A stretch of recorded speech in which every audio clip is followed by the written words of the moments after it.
हरीम खां, north Karachi, Bharat में Hyderabad deacon से 7 मील दूर कोलगंडा नामी एक शहर है, जहां एक किसान अपने खेतों में बीज बो रहा था। सुबह का वक्त था।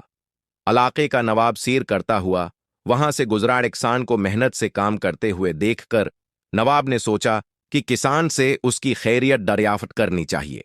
वो घोड़े से उतरा और खीट के किनारे पहुंचकर किसान से पूछा, क्यों भाई, खेती बाड़ी में तुम इस कदर मेहनत करते हो, कितना कुछ कमा लेते हो, कुछ फायदा भी होता है या नहीं? किसान ने सर उठाया और नवाब से कहा, फायदा क्या जनाब, फसल कटने के बाद उसके 4 हिस्से कर लेता हूं। नवाब ने फिर पूछा, अच्छा तो इन चारों हिस्सों को खर्च कैसे करते हो? किसान ने जवाब दिया, 1000 हिस्सा तो हुकूमत के टैक्स में चला जाता है, जारी है। दूसरा हिस्सा कर्ज चकाने में खत्म हो जाता है।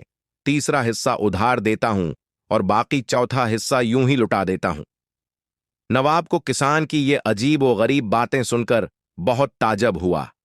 हैरत से पूछा, तुम्हारी बातें मेरी समझ में नहीं आए, साफ साफ बताओ, तुम कर्ज चुकाते भी हो और देते भी हो।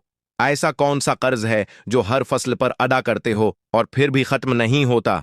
और वो कौन है जिसे तुम हमेशा कर्ज देते हो और फिर 1/4 रकम तुम यूं ही उड़ा देते हो? किसान ने जवाब दिया, जनाब, बात दरअसल ये है कि मेरे वालिद ने एक साहूकार से रकम उधार ली थी। वालिद के मरने के बाद उसका 100 में अदा करता हूं। एक हिस्सा टैक्स देने के, दूसरा हिस्सा ये अदा हो जाता है। और तीसरा हिस्सा किसे उधार देते हो? नवाब ने पूछा। किसान ने कहा, ये मैं अपने 2 लड़कों पर खर्च करता हूं ताकि बढ़ापे में वो हूं मुझ पर खर्च करें। नवाब ने पूछा, और ये एक हिस्सा फजूल क्यों उड़ा देते हो? किसान ने कहा, मेरी एक लड़की भी है। आपको पता है कि आजकल जहीज के बना शादी नहीं होती और जहीज एक फजूल रस्म है। चौथा हिस्सा उसके जहीज के लिए रखता हूं। मेरी नजर में यह रकम लिटाना ही हुआ। नवाब उसकी मुदल्लल गुफ्तगू से बहुत मुतासिर हुआ और एक बड़ी रकम उसे हो गई। इनाम के तौर पर देकर रुखसत हो गया।